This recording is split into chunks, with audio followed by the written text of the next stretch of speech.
आप तो जानते ही हो, अगर आपकी इनकम 2.5 लाख से एक्सीड करेगी तो आप टैक्सेबल इनकम में आ जाओगे और आपको देना पड़ेगा tax. End of course 5 lakh तक की इनकम पर जितना भी टैक्स आपका बनेगा उस पर आपको रिबेट मिल जाएगी, यानी उतने ही अमाउंट का आपको डिस्काउंट मिल जाएगा आपके टैक्स में और आपका टैक्स पेबल 0 आ जाएगा। मतलब 5 लाख तक आपको चिंता करने की जरूरत नहीं है। मैं अगर आपको यह बोलूं कि आपको 10 लाख तक भी चिंता करने की जरूरत नहीं है, आप फिर भी 0 टैक्स भरेंगे, तो आपको कैसा लगेगा? अगर आपको यह जानना है कि यह मैजिक होता कैसे है तो आपको मेरा पिछले साल वाला ये वीडियो जरूर देखना चाहिए। इसका लिंक मैं डिस्क्रिप्शन में भी दे दूंगा, आई बटन में भी दे दूंगा।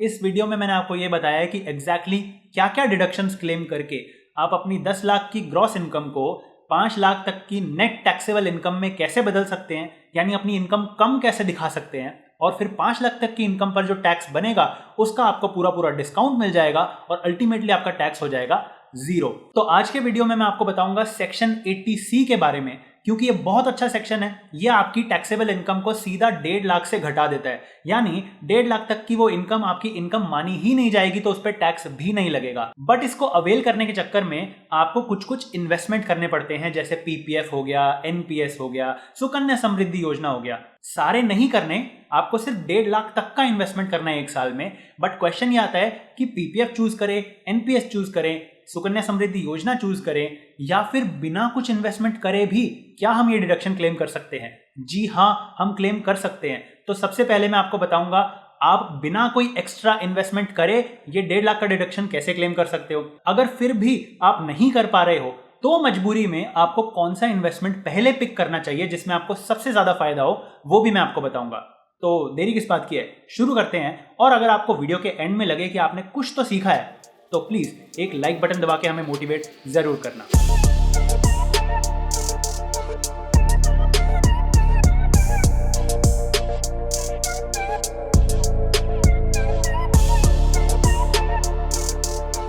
अगर आप सैलरीड एम्प्लॉय हो तो आपका ईपीएफ कटता होगा और आपको यह पता होना चाहिए कि जितना भी आपका कंट्रीब्यूशन होता है ईपीएफ का वो आप क्लेम कर सकते हो सेक्शन 80C में। तो ये हो गया पहला तरीका जिसमें आपको बिना कोई एक्स्ट्रा इन्वेस्टमेंट करे सेक्शन 80C का फायदा लेने का मौका मिल रहा है। और आपको मैं एक और बात बता दूं अगर आपको नहीं पता थी तो, ईपीएफ का इन्वेस्टमेंट ट्रिपल ई कैटेगरी में आता है, यानी एग्जेम्प्ट एग्जेम्प्ट एग्जेम्प्ट। मतलब जो आपका रेगुलर कॉन्ट्रीब्यूशन जाता है उस पर कोई टैक्स नहीं लगेगा क्योंकि वो आपने 80C में क्लेम कर लिया। ईपीएफ पर मिलने वाला जो इंटरेस्ट 8 से 9% के बीच में मिलता है और बार बार चेंज होता रहता है, उस इंटरेस्ट पर भी आपको कोई टैक्स नहीं देना होता। और फाइनली जब आप ईपीएफ अपना विड्रॉ करते हो उस पैसे पर भी आपको कोई टैक्स नहीं देना पड़ता। तो ये एग्जेम्प्ट एग्जेम्प्ट एग्जेम्प्ट कैटेगरी में आता है। अगला तरीका 80C का फायदा लेने के लिए, ये हर किसी पे अप्लाई नहीं होगा। अगर आपने होम लोन ले रखा है तो 1 साल में होम लोन का जितना भी प्रिंसिपल अमाउंट का आप पेमेंट करते हो उसको आप सेक्शन 80C के अंदर क्लेम कर सकते हो, और जो इंटरेस्ट अमाउंट का पेमेंट करते हो वो दूसरे सेक्शन में क्लेम होता है। फिलहाल मैं सेक्शन 80C की बात कर रहा हूं, दूसरे सेक्शन भी मैं आने वाले वीडियोस में कवर करूंगा। और बाय द टाइम आप सारे सेक्शंस देख चुके होंगे तो आप खुद को एक सस्ता वाला सीए तो बोल ही पाएंगे, जैसे प्रिंस मुझे बोलता है सस्ता कबीर सिंह। तो 2 इन्वेस्टमेंट हो गई, एक तो हो गया आपका ईपीएफ कंट्रीब्यूशन, एक हो गया आपका होम लोन का प्रिंसिपल पेमेंट जो आप 1 साल में कर रहे हो, उसका फायदा आप 80C में उठा सकते हो। तीसरा जो है वो भी हर किसी पे अप्लाई नहीं होगा, बट अगर आप पे अप्लाई हो रहा है तो आपको पता होना चाहिए। मान लो किसी साल आपने घर खरीदा तो वो घर खरीदने के लिए स्टैम्प ड्यूटी और रजिस्ट्रेशन चार्जेस जो भी आप पे करते हो वो भी आप सेक्शन 80C में क्लेम कर सकते हो। चौथा, ये काफी सारे लोगों पे अप्लाई हो सकता है। आपको चाहिए तो सिर्फ 2 बच्चे या 1 बच्चा, और बच्चों को स्कूल भेजना पड़ेगा या कॉलेज भेजना पड़ेगा। तो स्कूल या कॉलेज में दी जाने वाली ट्यूशन फी पे आप डिडक्शन क्लेम कर सकते हो 80C का।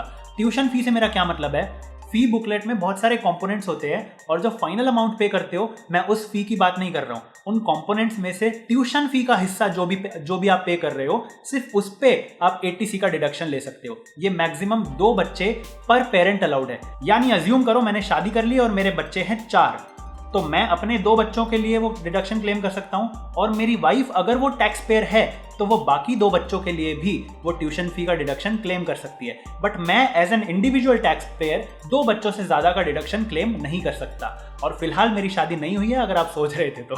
ये फायदा डिवोर्स्ड पेरेंट भी ले सकते हैं, बट आपको कुछ चीजों का ध्यान रखना है, जैसे कि ये जो ट्यूशन फी है ये स्कूल या कॉलेज में दोगे तो डिडक्शन क्लेम कर लोगे, बट आप ट्यूशन वाले सर को दे रहे हो या कोचिंग सेंटर में दे रहे हो तो ये क्लेम नहीं हो सकता। अगर आपका बच्चा अडॉप्टेड है तो भी आप ये डिडक्शन क्लेम आराम से कर सकते हो, कोई रिस्ट्रिक्शन नहीं है। बट जो एजुकेशनल इंस्टीट्यूशन है उसको इंडिया में होना जरूरी है। अगर आप अपने बच्चे को फॉरेन में भेजकर पढ़ाई करवा रहे हो तो उस पर डिडक्शन क्लेम नहीं हो सकता। हाँ, अगर कोई फॉरेन के नाम से इंस्टीट्यूशन है बट वो इंडिया में है और बच्चा पढ़ाई इंडिया में ही कर रहा है तो वो डिडक्शन आराम से क्लेम हो जाएगा। पांचवा, ऑलमोस्ट सब पे अप्लाई होता है, और अगर आप पे अप्लाई नहीं होता है तो आपको सोचने की जरूरत है, क्योंकि हर इंसान के पास एक लाइफ इंश्योरेंस पॉलिसी जरूर होनी चाहिए और आपके पास क्यों नहीं है। तो लाइफ इंश्योरेंस पॉलिसी का जो भी आप प्रीमियम भरते हो एक साल में, उसको भी आप सेक्शन 80C में क्लेम कर सकते हो। बस उसकी शर्त यह है कि आपका जो प्रीमियम है वो आपके टोटल सम इंश्योर्ड से 10% या उससे कम ही होना चाहिए। मतलब आपने अगर 10 लाख की इंश्योरेंस पॉलिसी ले रखी है तो एक साल में आपका प्रीमियम 1 लाख रुपए से ज्यादा नहीं होना चाहिए। ये टर्म लाइफ इंश्योरेंस में भी एप्लीकेबल है, ये एंडोमेंट प्लान्स और यूलिप्स में भी एप्लीकेबल है। एंडोमेंट प्लान्स मतलब जहां पर आपका कुछ हिस्सा इंश्योरेंस में जाता है पैसों का और कुछ हिस्सा डेट इंस्ट्रूमेंट्स में इन्वेस्ट कर दिया जाता है, और यूलिप्स में आपका कुछ हिस्सा इंश्योरेंस में जा रहा है और कुछ हिस्सा इक्विटी में जा रहा है। ये एंडोमेंट प्लान्स और यूलिप्स दोनों ही एक अच्छे लाइफ इंश्योरेंस नहीं होते। मैंने आपको ये टर्म इंश्योरेंस वाले वीडियो में भी बताया था कि अगर आपको एक अच्छा लाइफ इंश्योरेंस लेना है तो टर्म इंश्योरेंस बेस्ट होता है, और वो वीडियो आपको जरूर देखना चाहिए। तो ये 5 ऐसे तरीके हैं जो बहुत सारे लोगों पे एप्लीकेबल हो सकते हैं सेक्शन 80C का डिडक्शन क्लेम करने के लिए, जिनके लिए आपको एडिशनल इन्वेस्टमेंट करने की जरूरत पड़ेगी ही नहीं। बट अब बात करते हैं कि हो सकता है ये सारे डिडक्शन क्लेम करने के बाद भी आपकी 1.5 लाख की लिमिट अभी भी बची हुई है, तो अब बारी है कुछ ऐसे इन्वेस्टमेंट करने की जिससे आपका टैक्स बच सकता है। तो उन इन्वेस्टमेंट्स में बहुत सारे ऑप्शंस हैं, तो मैं उनको प्रायोरिटी वाइज ब्रेक डाउन करूंगा कि सबसे पहले आपको कौन सा इन्वेस्टमेंट देखना चाहिए। तो इसमें पहला इंस्ट्रूमेंट है NPS यानी नेशनल पेंशन सिस्टम। इसको मैंने फर्स्ट प्रायोरिटी पे 2 कारण की वजह से रखा है। पहला कारण ये है कि ये एग्जेम्प्ट कैटेगरी में आता है, यानी ट्रिपल E। इसका मतलब हर साल जो आप NPS में कंट्रीब्यूशन करोगे उस पर आपको कोई टैक्स नहीं मिलेगा, क्योंकि वो आप 80C में क्लेम कर सकते हो। इस पे कमाने वाला जो भी रिटर्न होता है वो भी आपका टैक्स फ्री होता है, और इसको एंड में जब आप विड्रॉ करोगे मैच्योरिटी के बाद तो वो पैसा भी टैक्स फ्री होगा। एक कैच जरूर है कि आप जब विड्रॉ करोगे तो उसमें मैक्सिमम 60% आप विड्रॉ कर सकते हो। मतलब बचा हुआ जो 40% है उसकी आपको एन्युटी खरीदनी पड़ती है, जिसकी आपकी फिर मंथली पेंशन स्टार्ट हो जाती है। तो जो मंथली पेंशन आप कमाने लगोगे उसके बाद उस पैसे पर टैक्स जरूर लगेगा। तो ये ट्रिपल E कैटेगरी में आता है सिर्फ विड्रॉल पार्ट तक। विड्रॉल के बाद जब आपकी पेंशन आनी स्टार्ट होती है तो वो टैक्सेबल होती है। तो एक तो ट्रिपल E की वजह से ये फर्स्ट प्रायोरिटी पे रखा गया है, और इसका दूसरा फायदा ये है कि इसमें आप ना सिर्फ सेक्शन 80C में बल्कि 50,000 रुपए का एडिशनल डिडक्शन भी क्लेम कर सकते हो section 80 CCD sub section 1B के अंदर। बाकी किसी इन्वेस्टमेंट में ऐसा ऑप्शन नहीं है जहां पर आपको एडिशनल 50,000 का डिडक्शन और मिल जाए। तो इन 2 कारण की वजह से मैंने इसको फर्स्ट प्रायोरिटी दी है। इसके सेक्शन 80 CCD सब सेक्शन 2 में आप एम्प्लॉयर कंट्रीब्यूशन भी up to 10% of your basic plus DA wages का क्लेम कर सकते हैं। जी हाँ, NPS में आपका एम्प्लॉयर भी कंट्रीब्यूशन कर सकता है वॉलंटरी बेसिस पे, तो उसका भी आपको इसमें डिडक्शन मिल जाएगा। बट NPS के बारे में आपको काफी बातें पता होनी जरूरी हैं, जैसे कि इसमें जो लॉक इन पीरियड होता है वो आपकी एज 60 ईयर्स तक होता है, यानी जब तक आप 60 साल के नहीं हो जाओगे तब तक आप विड्रॉ नहीं कर सकते। हाँ, पार्शियल विड्रॉल इसमें जरूर है, बट फिर स्कीम का पर्पस डिफीट हो जाएगा अगर आपको आसानी से पैसा विड्रॉ करने दे दिया तो NPS में अगर आपको इन्वेस्टमेंट करना है तो ये वीडियो आपको जरूर देखना चाहिए। और क्योंकि ये गवर्नमेंट के द्वारा चलाई गई रिटायरमेंट प्लानिंग स्कीम है, मतलब यहाँ पर जो भी आपको रिटर्न्स मिलेंगे वो काफी सिक्योर्ड मिलेंगे विद मिनिमम रिस्क, और यहाँ पर आप अपना इन्वेस्टमेंट इक्विटी में भी करवा सकते हो। तो आपको जो रिटर्न मिलने की उम्मीद है वो 8 से 10% के बीच में मिल सकता है। अगला इन्वेस्टमेंट है ELSS यानी इक्विटी लिंक्ड सेविंग्स स्कीम। ये म्यूचुअल फंड्स होते हैं, ऐसे म्यूचुअल फंड्स जिनमें इन्वेस्टमेंट करने पर सरकार आपको टैक्स का डिडक्शन देती है सेक्शन 80C में। ये म्यूचुअल फंड्स EET कैटेगरी में आते हैं, यानी इनमें हर साल जो आप इन्वेस्टमेंट करोगे वो सेक्शन 80C में आपको डिडक्शन मिल जाएगा। इस पे कमाने वाला जो रिटर्न है उस पर भी आपसे सरकार कोई टैक्स नहीं मांगेगी, पर इसको जब फाइनली आप विड्रॉ करोगे, जब भी विड्रॉ करोगे तो उस पूरे अमाउंट को आपकी इनकम का पार्ट माना जाएगा और उस पर टैक्स जरूर लग जाएगा। तो अब आप पूछोगे कि अगर उस पर टैक्स लग जाएगा तो मैंने इसको हाई प्रायोरिटी क्यों दी है? 2 रीजंस की वजह से। सबसे पहला रीजन, आप इसमें ज्यादा रिटर्न कमा सकते हो क्योंकि ये इक्विटी म्यूचुअल फंड्स हैं, और सेक्शन 80C की हर इन्वेस्टमेंट से सबसे ज्यादा रिटर्न आप ELSS से ही कमा सकते हो। और दूसरा रीजन है कि इसमें सबसे छोटा लॉक इन पीरियड है, 3 साल का। एनपीएस की बात करें तो 60 साल तक पैसा ब्लॉक हो जाएगा। पीपीएफ जो अभी मैं बताने वाला हूं उसमें 15-15 साल तक पैसा रखना पड़ेगा। सुकन्या समृद्धि योजना में आपको 21 साल तक पैसा रखना पड़ेगा। तो इसका मतलब ये हुआ कि अगर आपको अपना पैसा ब्लॉक नहीं करना है, फिर भी 80C का फायदा लेना है, तो ईएलएसएस आपके लिए बहुत बढ़िया ऑप्शन है।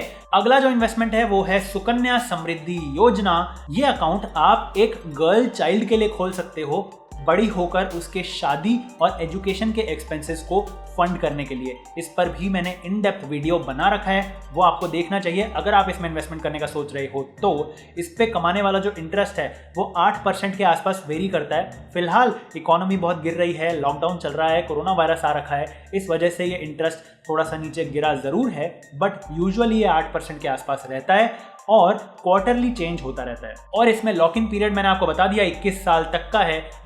बेटी जब 18 साल की हो जाएगी तो 50% विड्रॉल तब भी अलाउड है। और ये ईईई कैटेगरी में आता है, यानी आप हर साल जो भी सुकन्या समृद्धि योजना में इन्वेस्टमेंट करोगे वो टैक्स फ्री, उस पे कमाने वाला रिटर्न टैक्स फ्री, और फाइनली जब पूरा अमाउंट विड्रॉ करोगे तो सरकार ऐसे कैसे टैक्स ले सकती है आपके बेटी के लिए जमा कराए हुए पैसों से? जरा सोचिए। अब बेटी नहीं है तो क्या करें? तो आप पीपीएफ अकाउंट खुलवा लो। पीपीएफ अकाउंट में आपको लॉक इन पीरियड मिल जाएगा 15 साल का, रिटर्न उसमें भी 8% के आसपास चलता रहेगा, और ये भी ट्रिपल ई कैटेगरी में आता है, यानी इन्वेस्टमेंट करो तो सेक्शन 80C में से डिडक्शन मिल जाएगा, रिटर्न कमाओ तो टैक्स फ्री मिलेगा, विड्रॉल करो तो भी टैक्स फ्री मिलेगा। और ये दी मोस्ट सिक्योर इन्वेस्टमेंट भी माना जाता है, क्योंकि अगर आप पे मान लो कोई कोर्ट केस चल रहा है और कोर्ट आपके पर्सनल असेट्स को अटैच कर रहा है, तो भी पीपीएफ में रखे हुए पैसे को कोई हाथ नहीं लगा सकता। पीपीएफ का भी इन डेप्थ वीडियो आपको मिल जाएगा। अब अगर टैक्स का पैसा बचाने की बात हो रही है तो मैं इतना अज्यूम करूंगा कि आप अपनी रिटर्न टाइम पर भरना चाहते हैं, क्योंकि ऑफ कोर्स यहाँ से पैसा बचा करके लेट रिटर्न में 10-10 हज़ार रुपए लगाना समझदारी की बात नहीं होती है। और रिटर्न फाइल करने के लिए आप अपना समय लगाकर जाओगे किसी सीए के पास और ये काम करवा कर आओगे। और मैं मेरी बात बताऊं तो मुझे ये काम करने में सबसे ज्यादा आलस आता है। और अगर आपको भी आलस आता है तो मैं आपको एक बेटर सॉल्यूशन बताता हूँ। लेबर लॉ एडवाइजर ने टाई अप किया है टैक्स टू विन के साथ, जहां पर आपको बेटर क्वालिटी सीए और बेटर प्राइसेस में रिटर्न फाइल करने का ऑप्शन मिलेगा, वो भी कुछ ही मिनटों में अपने घर बैठे बैठे। कुछ नहीं करना है आपको, टैक्स टू विन की वेबसाइट पर जाएं, वहां पर अपना प्लान सेलेक्ट कर लीजिए। आप सैलरीड एम्प्लॉई हैं, फॉर्म 16 के थ्रू अपनी रिटर्न भरना चाहते हैं, या फिर आपकी बिजनेस इनकम है या कुछ और है। फिर वहां पे आपकी इनकम से रिलेटेड इतने सिंपल सवाल पूछे जाएंगे कि आपको बिल्कुल भी आलस नहीं आएगा, और आप एक सीए से फोन पे बात भी कर सकते हैं, और कुछ ही मिनटों में वो सीए आपकी रिटर्न फाइल भी कर देगा, और आपको ऐसा लगेगा कि आपने कुछ भी मेहनत नहीं करी है। और एक और बात, क्योंकि वीडियो इज ऑल अबाउट पैसे बचाना, तो अगर आप टैक्स टू विन की वेबसाइट पर डायरेक्ट जाएंगे तो वहां पर आपको ऑलरेडी बहुत अच्छे प्राइसेस मिल रहे हैं, बट जो लिंक मैं आपको नीचे दे रहा हूं, अगर आप उसके थ्रू जाएंगे तो वहां पे आपको दिखेगा लेबर लॉ एडवाइजर का लोगो, और वो एक स्पेशल पेज है जो टैक्स टू विन ने सिर्फ लेबर लॉ एडवाइजर के सब्सक्राइबर्स के लिए बनाया है। वहां पर आपको और डिस्काउंटेड प्राइस में अपनी रिटर्न फाइल करने का ऑप्शन मिलेगा, कूपन कोड भी वहीं पर लिखे हुए हैं। तो अगर आपको बहुत ही क्वालिटी रिटर्न कम से कम समय में और सबसे कम प्राइस में अगर फाइल करनी है तो लिंक डिस्क्रिप्शन में है। फिलहाल आप वीडियो को एंजॉय करिए। और अब मैं आपको कुछ ईटीई ऑप्शंस बताने वाला हूँ। ईटीई मतलब एग्जेम्प्टेड टैक्सेबल। एग्जेम्प्टेड मतलब इनमें आप हर साल जो भी इन्वेस्टमेंट करोगे वो एग्जेम्प्टेड रहेगा, सेक्शन 80C में, मतलब आपको उसका डिडक्शन मिल जाएगा, बट हर साल जो इंटरेस्ट आप कमाओगे वो आपकी इंटरेस्ट इनकम में जरूर जुड़ जाएगा और उस पर टैक्स लगता रहेगा। मतलब आपको आईटीआर फाइल करते समय हर साल का इंटरेस्ट कैलकुलेट करके शो जरूर करना पड़ेगा। और आखिर में जो ई है, जो एग्जेम्प्टेड है, यानी जो भी आप पूरा पैसा विड्रॉ करोगे उस पर आपको कोई भी टैक्स देना नहीं पड़ेगा। तो इसका मतलब अगर समझें तो आप अपनी इंटरेस्ट इनकम पर टैक्स दे रहे हैं, इन्वेस्टमेंट और विड्रॉल पर आप टैक्स नहीं दे रहे हैं। तो ऐसे ऑप्शन है 5 ईयर एफडी, मतलब ऐसी एफडी जिसमें 5 साल का लॉक इन करना जरूरी होता है, उसमें आप ये डिडक्शन क्लेम कर सकते हो। पोस्ट ऑफिस सेविंग्स अकाउंट जो 5 साल का होता है वो भी आप डिडक्शन क्लेम कर सकते हो। नेशनल सेविंग्स सर्टिफिकेट जो 5 साल का होता है वो भी आप क्लेम कर सकते हो। And senior citizen saving scheme, उस पर भी वीडियो बनाया बाय द वे, वो भी आप क्लेम कर सकते हो। बट ध्यान देने वाली बात क्या है, 5 साल का लॉक इन आपको रखना पड़ेगा। और इनको लास्ट प्रायोरिटी क्यों दी है?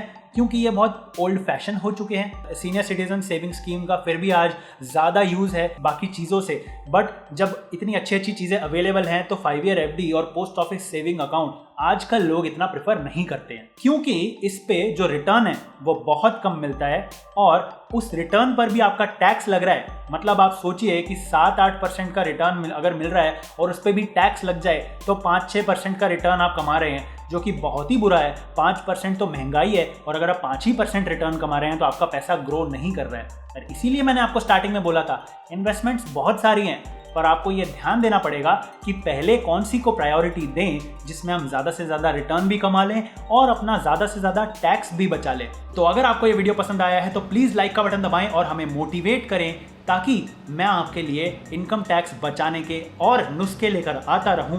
तब तक के लिए मैं मिलता हूं आपसे एक और नए वीडियो में, और मुझे आज्ञा दीजिए ताकि मैं ये सलमान खान की मिमिक्री बंद करूं और सो जाऊं, रात बहुत हो गई है। बाय।